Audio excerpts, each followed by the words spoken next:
3 दिन पहले शुरू किया गया था और अब तक 50% काम पूरा हो चुका है।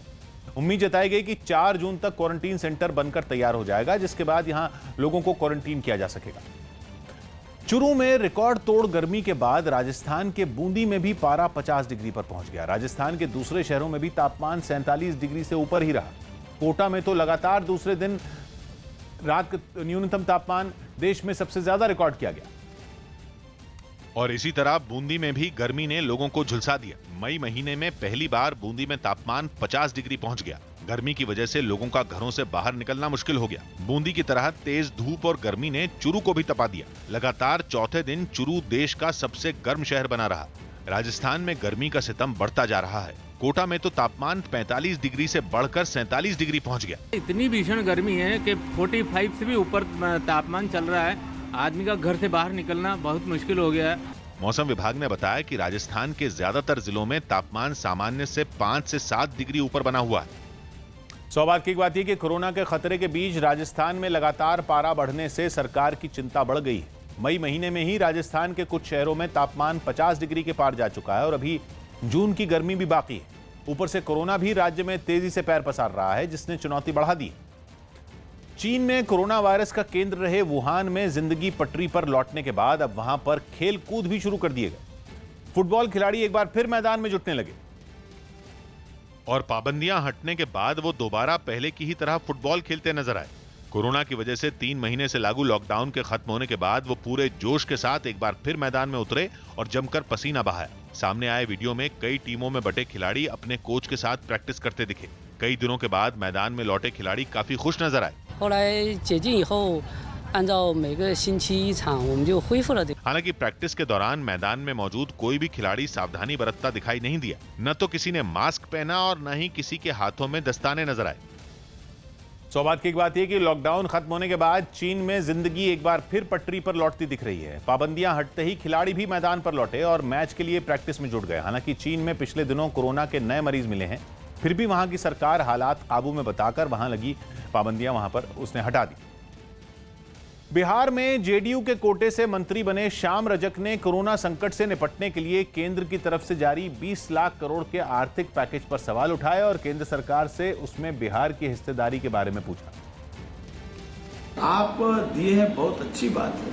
तो बिहार के डेवलपमेंट के बिना देश का डेवलपमेंट नहीं हो सकता। तो बिहार के लिए उस आर्थिक पैकेज में कर्णांकित कर दीजिए, कितनी राशि आप बिहार को आप कर्णांकित कर रहे हैं। श्याम रजक ने सवाल उठाया तो बीजेपी नेता और बिहार के डिप्टी सीएम सुशील मोदी ने जवाब दिया और केंद्र की तरफ से बिहार को मिली आर्थिक मदद की जानकारी दी।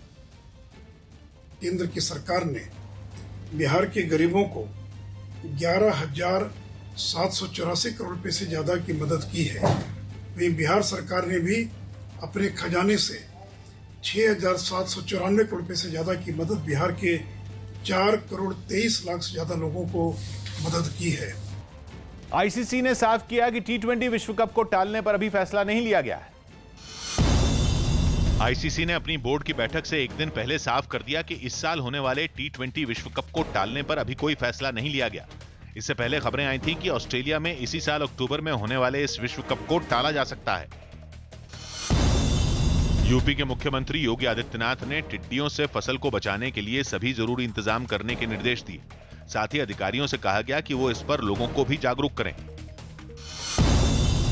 दिल्ली के पास यूपी के गौतम बुद्ध नगर जिले में कोरोना वायरस के मरीजों के लिए 250 बिस्तरों का एक नया अस्पताल बनाया गया। इसमें लगभग 250 बेड होंगे। इसमें सभी कुछ सुविधा होंगी, वेंटिलेटर से लेकर सब कुछ।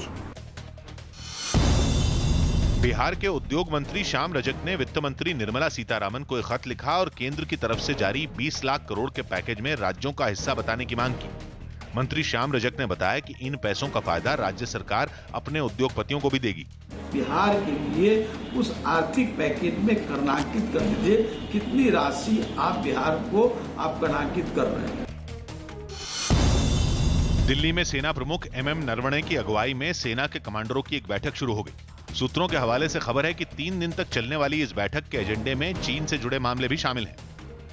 उत्तर प्रदेश के चंदौली में लॉकडाउन के दौरान ड्यूटी कर रहे पुलिस वालों के साथ बदसलूकी का एक वीडियो सामने आया। बताया गया कि यह वीडियो ईद के दिन का है, जब पुलिस की एक टीम धानापुर में सड़क पर आने जाने वाली गाड़ियों की जांच कर रही थी। और जब पुलिस ने किसी को चालान काटने की धमकी दी तो वहां मौजूद लोग भड़क गए, जिसके बाद मौके पर मौजूद इंस्पेक्टर और पुलिस वाले लोगों को समझाते दिखे। कुछ लोग पुलिस वालों पर बेवजह बदसलूकी करने का आरोप लगाते नजर आए। बदतमीजी कर रहे हैं ये लोग बदतमीजी कर रहे हैं, कोई कुछ नहीं कह रहा, बदतमीजी कर रहे हैं लोग। कुछ ही देर में वहां काफी लोग पहुंच गए और गर्मा गर्मी बढ़ती दिखी। तभी एक शख्स एक पुलिस वाले को भीड़ की बातों की अनदेखी करने के लिए हल्का धक्का देकर आगे बढ़ने का इशारा करता नजर आया, लेकिन भीड़ में मौजूद एक आदमी पुलिस वालों को धमकी देता भी सुनाई पड़ा। खबरदार! पुलिस वाले अपनी गाड़ी की तरफ बढ़ ही रहे थे कि अचानक भीड़ में मौजूद आदमी ने गाली दे दी। गाली सुनते ही पुलिस टीम में मौजूद एक जवान तैश में आ गया। इस जवान ने अपनी पिस्टल निकाल ली। जवान का चेहरा गुस्से से तमतमाया नजर आया, लेकिन इससे बेफिक्र कुछ लोग उसे उकसाते रहे।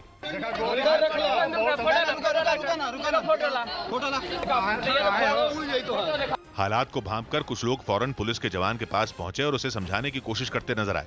इस पूरे वाकये का वीडियो एक पुलिस वाला भी बनाता दिखा। हालात को संभालने के लिए मौके पर मौजूद इंस्पेक्टर लोगों से अपने अपने घर जाने की अपील करते रहे।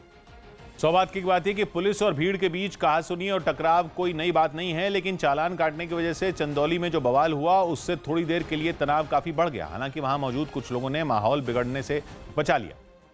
निजामुद्दीन मरकज मामले में दिल्ली पुलिस ने साकेत कोर्ट में 292 विदेशी नागरिकों के खिलाफ चार्जशीट दाखिल कर दी। न्यूज 18 को मिली जानकारी के मुताबिक 14 अलग अलग देशों से आए तबलीगी जमात के 292 लोगों के खिलाफ दिल्ली पुलिस ने 15 चार्जशीट दाखिल की। इन 15 चार्जशीट में जिन देशों के नागरिकों को आरोपी बनाया गया है उनमें ज्यादातर थाईलैंड, श्रीलंका, नेपाल, बांग्लादेश और मलेशिया के हैं, जिन पर महामारी फैलाने, वीजा नियमों का उल्लंघन और धारा 144 तोड़ने समेत कई आरोप लगे। एक दिन पहले दिल्ली पुलिस ने इसी मामले में 20 देशों के 82 नागरिकों के खिलाफ चार्जशीट दाखिल की और इस तरह निजामुद्दीन मरकज मामले में दिल्ली पुलिस अब तक 35 चार्जशीट दाखिल कर चुकी। इस मामले की अगली सुनवाई 17 जून को होगी। अमेरिका के मिनेसोटा में अफ्रीकी मूल के आदमी ने की पुलिस हिरासत में मौत होने के बाद वहां हिंसा भड़क उठी। पुलिस ने इस आदमी को धोखाधड़ी के आरोप में गिरफ्तार किया था और आरोप है कि पुलिस की कार्रवाई के दौरान उसकी मौत हो गई। इस आदमी की मौत के बाद वहां लोगों का गुस्सा भड़क उठा और सैकड़ों की तादाद में लोग सड़कों पर उतर आए। बुरी तरह भड़के लोगों ने पुलिस पर हमला कर दिया। इस दौरान पुलिस की गाड़ियों में भी जमकर तोड़फोड़ की गई। बवाल बढ़ता देख पुलिस ने भी मोर्चा संभाला और आंसू गैस के गोले दागकर भीड़ को खदेड़ने की कोशिश शुरू की। हालांकि पुलिस की सख्ती के बाद भी वहां बवाल जारी रहा। आरोपी पुलिस वालों पर कार्रवाई की मांग कर रहे लोगों ने सड़क जाम कर दी। इससे पहले अफ्रीकी मूल के उस आदमी पर पुलिस के अत्याचार का एक वीडियो भी सामने आया। वीडियो में एक पुलिस वाला जमीन पर उस आदमी की गर्दन पर घुटने के बल बैठा नजर आया और बुरी तरह कराह रहा आदमी पुलिस वाले से छोड़ देने की गुहार लगाता रहा, लेकिन पुलिस वाले ने उसे नहीं छोड़ा।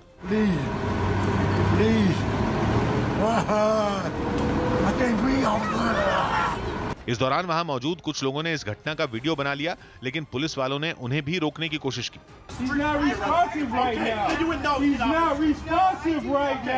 पुलिस वाला करीब 8 मिनट तक उस आदमी की गर्दन पर घुटना रखकर बैठा रहा। इतनी देर में उस आदमी की हालत बिगड़ गई और उसने हिलना डुलना भी बंद कर दिया। कुछ देर बाद पुलिस की एक दूसरी टीम वहां पहुंची और उसको एम्बुलेंस के जरिए अस्पताल पहुंचाया, जहां उसकी मौत हो गई। सौभाग्य की एक बात यह कि अमेरिका जैसे देश में पुलिस का यह चेहरा बेहद डराने वाला है। हालांकि वीडियो सामने आने के बाद आरोपी पुलिस वालों को नौकरी से हटा दिया गया, लेकिन मारे गए आरोपी के परिवार वाले उन पर हत्या का मामला चलाने की मांग कर रहे हैं। महाराष्ट्र में राजनीतिक उठापटक के बीच शिवसेना ने अपने मुखपत्र सामना के जरिए बीजेपी पर निशाना साधा। साथ ही शिवसेना की तरफ से इशारों में राज्यपाल पर भी हमला किया गया और सामना में लिखा गया कि जो राज्यपाल संविधान का उल्लंघन करते हैं, इतिहास गवाह है कि उनको इसकी भारी कीमत चुकानी पड़ती।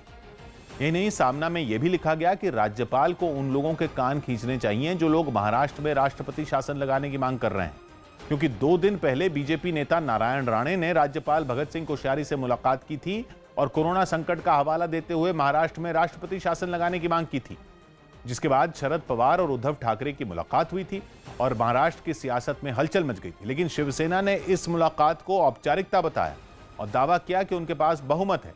ये नहीं, सामना में इशारों में बीजेपी में टूट के संकेत भी दिए गए और लिखा कि राज्य में सरकार की ताकत 170 है और अगर हमारी ताकत 170 से 200 हो जाती है तो विपक्ष सरकार को दोष न दे।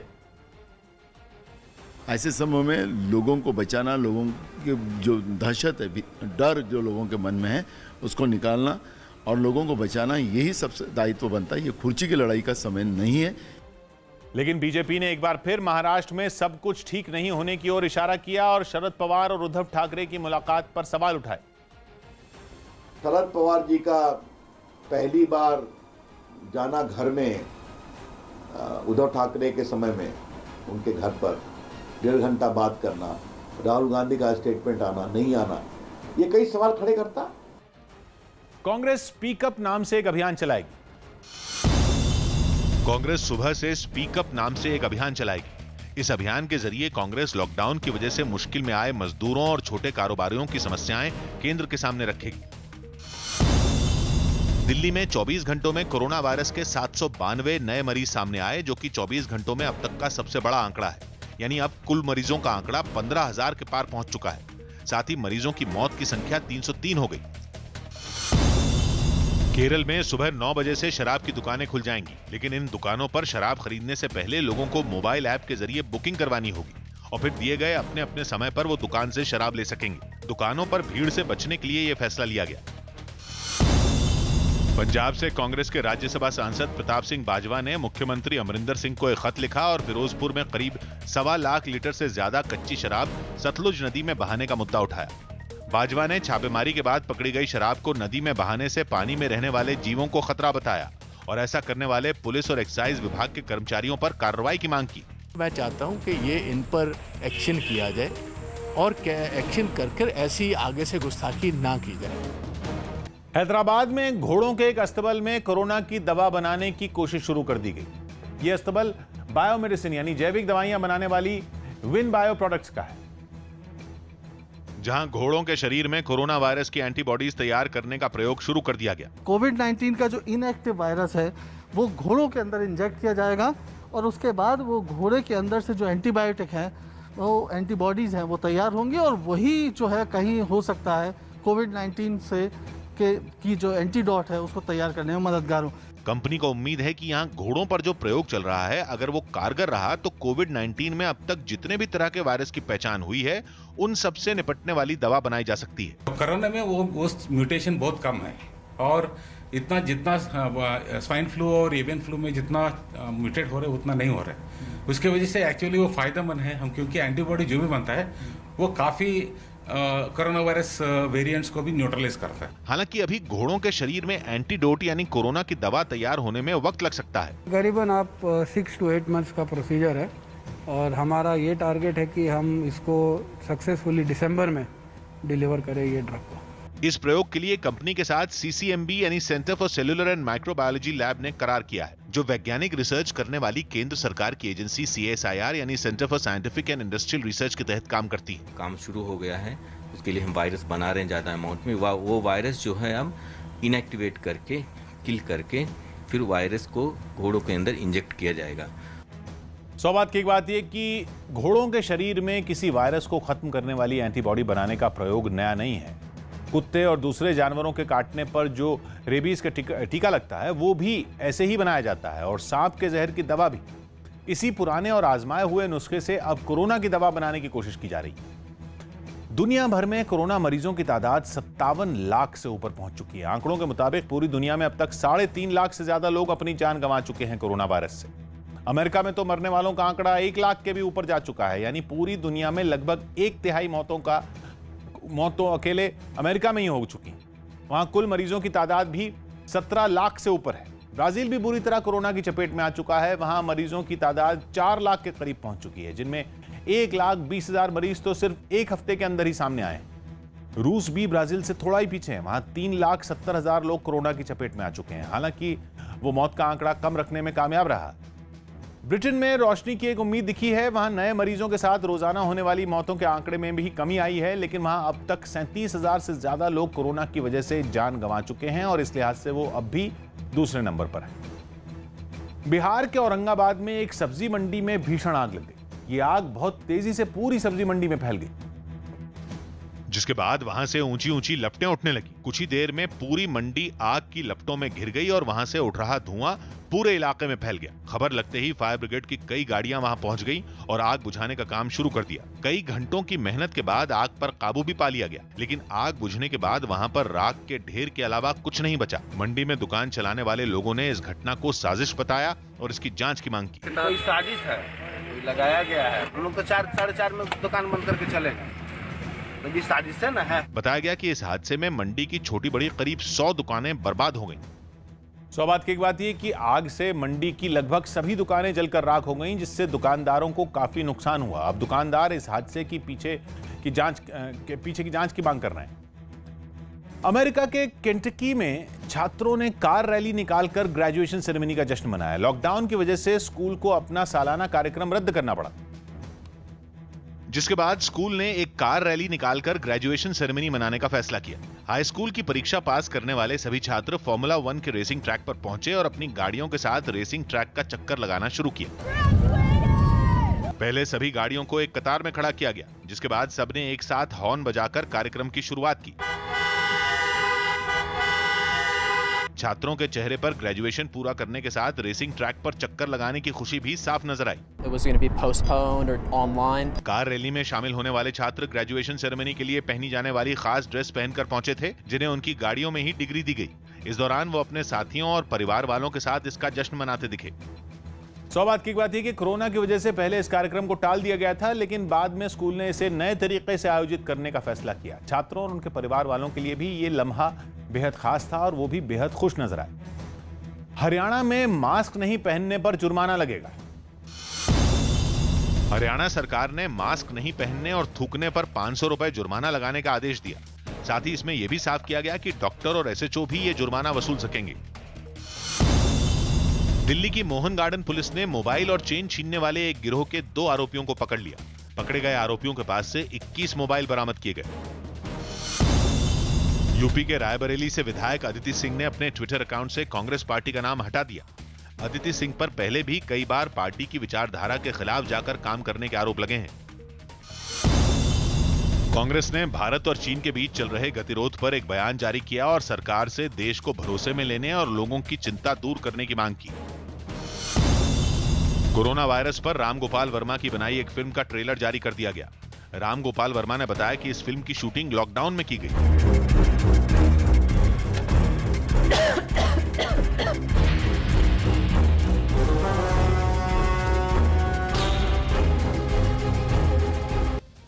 यूपी के चंदौली में मजदूरों को बांटे गए खाने के पैकेट को तैयार करने में लापरवाही बरतने का आरोप लगा।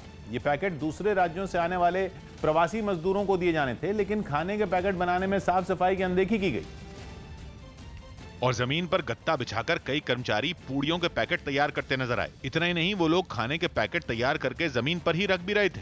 दूसरे राज्यों से भूखे प्यासे आने वाले मजदूरों को यही खाने के पैकेट दिए जाने थे, जिनको तैयार करते वक्त सफाई के मानकों की पूरी तरह अनदेखी की गई। वहीं खाने के पैकेट बनाने वाले लोगों ने मास्क तो लगाया था, लेकिन एक दूसरे से जरूरी दूरी नहीं बनाई। सारा मामला सामने आने के बाद IRCTC ने सफाई दी। गत्ता से पूरे में गत्ता बिछा हुआ पूरे प्रॉपर ढंग से, और बाकी सैनिटाइज भी आता है कि घंटे में को करा देते हैं, हाथ धुलवा देते हैं। इतना ही नहीं, मजदूरों के लिए लाया गया राशन भी शौचालय के दरवाजे के पास रखा दिखा। बदइंतजामी की ये तस्वीर सामने आने के बाद रेलवे के अधिकारी ने भी सफाई दी। एक बार उनको वार्न भी कर रहे हैं कि आगे से इस तरह की कार्रवाई न करें और इसे पूर्ण रूप से पालन करें।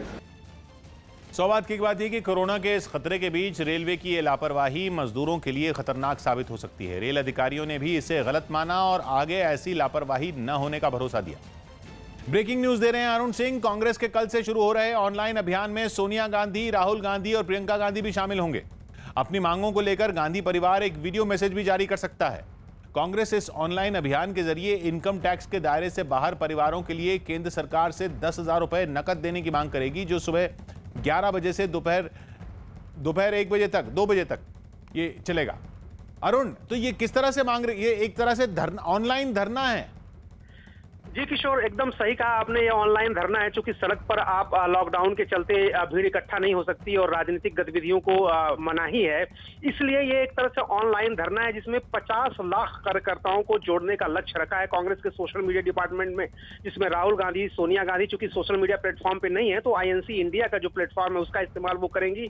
और दो जो बड़ी मांगे हैं उनकी, पहली तो ये है कि 10,000 रुपए तत्काल सहायता दे दी जाए, डायरेक्ट जो कैश है वो ट्रांसफर कर दिया जाए उन लोगों के अकाउंट में जो इनकम टैक्स नहीं भरते हैं, यानी जो गरीब है उनको 10,000 रुपए तुरंत मदद की जाए। उसके अलावा 6 महीने तक अगले 7,500 रुपए प्रति महीना उनके खातों में डाला जाए, ताकि वो जो कैश क्रंच है या जो भूखमरी और गरीबी कांग्रेस के नजर में है, जो लोग पलायन कर रहे हैं, वो कम से कम अपनी दिनचर्या चला सकें। और उसको लेकर के 11 बजे से 2 बजे यानी 3 घंटे तक पूरी कांग्रेस पार्टी मोदी सरकार को से डिमांड करेगी कि वो गरीबों की, मजलूमों की, पलायन कर रहे श्रमिकों की मदद करे। शुक्रिया अरुण आपका। अमेरिका के कैलिफोर्निया में एक टमाटर पैक करने वाले प्लांट में भीषण आग लग गई। आग पहले प्लांट के एक हिस्से में लगी और देखते ही देखते उसने पूरे प्लांट को अपनी चपेट में ले लिया। आग इतनी भयंकर थी कि दूर से ही ऊंची लपटें उठती दिखाई दी और प्लांट से निकलता काला धुआं आसमान में छा गया, जिसके बाद वहां मौजूद कर्मचारियों ने फायर ब्रिगेड को इस घटना की जानकारी दी। खबर मिलने के बाद कई गाड़ियों के साथ वहां पहुंचे दमकल कर्मियों ने आग बुझाने का काम शुरू किया। चारों तरफ से आग पर पानी की बौछार की गई। आखिरकार कई घंटों की मेहनत के बाद आग बुझा ली गई, लेकिन तब तक प्लांट में रखा सारा सामान जलकर राख हो गया। वहां पर इतनी भीषण आग कैसे भड़की, इसकी जानकारी अभी नहीं मिल पाई है। सौभाग्य की एक बात यह कि कोरोना से लगी पाबंदियों की वजह से वहां पर काम करने वालों की संख्या ज्यादा नहीं थी, नहीं तो हादसा बड़ा हो सकता था। राहत की बात यह रही कि जो थोड़े बहुत लोग अंदर मौजूद थे वो भी वक्त रहते वहां से बाहर निकल आए।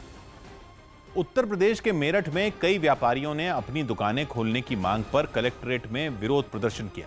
ये वो व्यापारी हैं जिनकी दुकानें मेरठ के कंटेनमेंट जोन में हैं। जिनको खोलने की मांग ये लोग बीते कई दिनों से कर रहे हैं। अपनी इसी बात को जिले के आला अधिकारियों तक पहुंचाने के लिए ये व्यापारी कलेक्ट्रेट पहुंच गए, जहां प्रशासन के रवैये से खफा इन लोगों ने नारेबाजी की। नहीं चलेगी, नहीं चलेगी, नहीं चलेगी। हालांकि इस प्रदर्शन के दौरान इन व्यापारियों ने कोरोना से बचने के लिए एक दूसरे से जरूरी दूरी का ख्याल रखा। साथ ही ये लोग मुंह को मास्क और कपड़े से ढके भी नजर आए। कुछ देर के प्रदर्शन के बाद ये लोग वहां धरने पर बैठ गए। लगभग हमारा 70 दिन से लॉकडाउन चल रहा है। हमें ये नहीं पता हमारी दुकानों के अंदर की स्थिति क्या है। हम लोग अपनी जगह परेशान हैं। कलेक्ट्रेट में प्रदर्शन की खबर मिलने के बाद एक अधिकारी ने व्यापारियों से मुलाकात की और व्यापारियों ने उसे अपनी परेशानियां बताईं। ये व्यापारी उत्तर प्रदेश के मुख्यमंत्री योगी आदित्यनाथ से यही गुहार लगा रहे हैं कि वो प्रशासन को निर्देश दें कि उन्हें कम से कम दुकानों की सफाई का मौका मिले। मेरठ रेड जोन में शामिल होने की वजह से जिला प्रशासन वहां के कई इलाकों में कोई ढील देने के मूड में नहीं है, लेकिन इन व्यापारियों की मांग है कि उन्हें सफाई के लिए सिर्फ 3-4 घंटे दुकानें खोलने की इजाजत दी जाए। बताया गया कि इस सिलसिले में व्यापारियों की पहले भी कई बार अधिकारियों से बातचीत हुई, मगर कई दौर की बातचीत में कोई नतीजा नहीं निकला, जिसकी वजह से व्यापारियों का सब्र जवाब दे गया। मेरठ में अब तक कोरोना के 386 मरीज मिल चुके, जबकि 23 लोगों की मौत कोरोना की वजह से हो चुकी है। सौभाग्य की एक बात यह कि मेरठ में कोरोना के खतरे को देखते हुए प्रशासन अभी कोई रियायत देने के मूड में नहीं है, जबकि ये व्यापारी अपनी दुकानें साफ सफाई के लिए खोलने की मांग पर अड़े हैं, जिसके लिए उन्होंने राज्य के मुख्यमंत्री से भी गुहार लगाई। पाकिस्तान के नागरिक अटारी बॉर्डर के जरिए अपने देश लौट गए। लॉकडाउन के बाद से भारत में फंसे पाकिस्तान के 170 से ज्यादा नागरिक पंजाब में अटारी बॉर्डर के जरिए अपने देश लौट गए। इंडियन गवर्नमेंट उसका थैंक यू है बहुत ज्यादा, और उन्होंने बहुत ज्यादा कोऑपरेट किया हमारे साथ। महाराष्ट्र के राज्यपाल भगत सिंह कोश्यारी ने सोनू सूद को फोन किया और मजदूरों की मदद करने के लिए उनकी तारीफ की। सोनू सूद महाराष्ट्र में फंसे कई मजदूरों को अपने खर्चे पर उनके गांव भिजवा चुके हैं। ब्राजील में चीन के दूतावास ने ब्राजील के सांसदों को एक खत लिखा और ताइवान की राष्ट्रपति को फिर चुने जाने पर बधाई संदेश नहीं भेजने को कहा, जिसके बाद यह मुद्दा ब्राजील में सोशल मीडिया पर सुर्खियों में आ गया।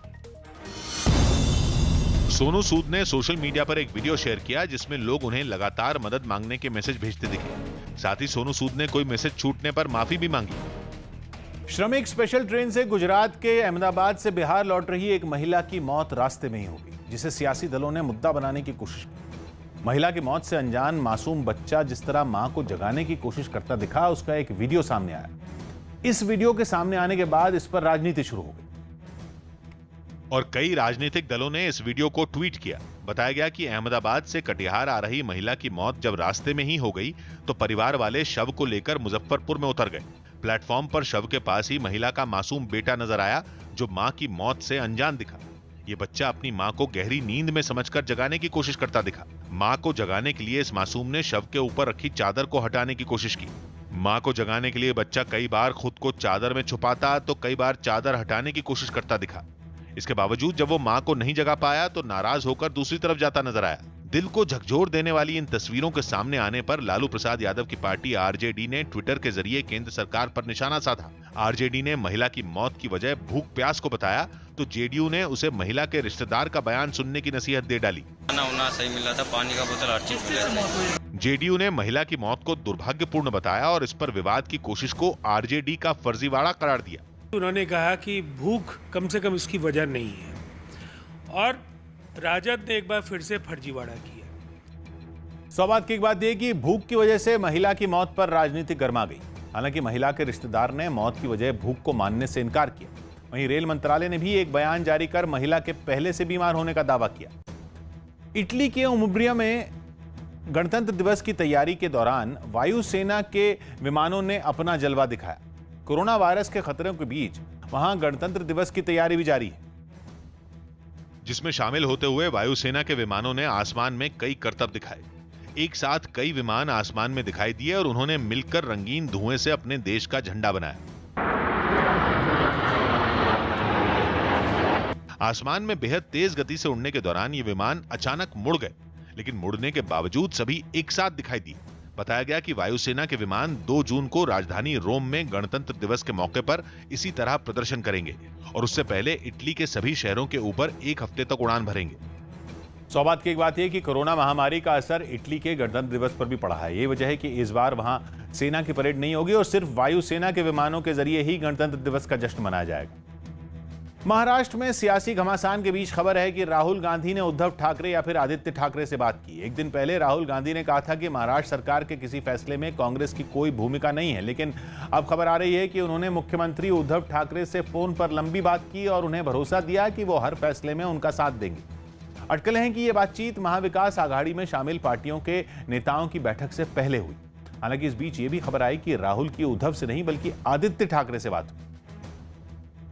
मध्य प्रदेश के इंदौर में पुलिसकर्मियों ने कोरोना के खिलाफ जागरूकता अभियान चलाया। साथ ही अलग अलग वेशभूषा में लोगों को कोरोना से बचने के उपाय भी बताए और इस दौरान कुछ पुलिसकर्मी यमराज, डॉक्टर और राक्षस का वेश बनाकर कोरोना वायरस पर लोगों को जागरूक करते नजर आए। वहीं रथ पर खड़े दूसरे पुलिसकर्मी मास्क लगाए और सोशल डिस्टेंसिंग का पालन करते दिखे। पुलिसकर्मियों ने सोशल डिस्टेंसिंग, मास्क और सैनिटाइजर का महत्व भी लोगों को समझाया। यमराज के वेश में पुलिसकर्मी ने लोगों से लॉकडाउन के नियमों का पालन करने की अपील की। लॉकडाउन के नियमों का पालन करें। जो भी लॉकडाउन के नियमों का उल्लंघन करेगा कोरोना वायरस से संक्रमित हो जाएगा। कोलकाता के मीडिया ब्रिज में एक दिन पहले 2 इलाकों के लोग आपस में भिड़ गए।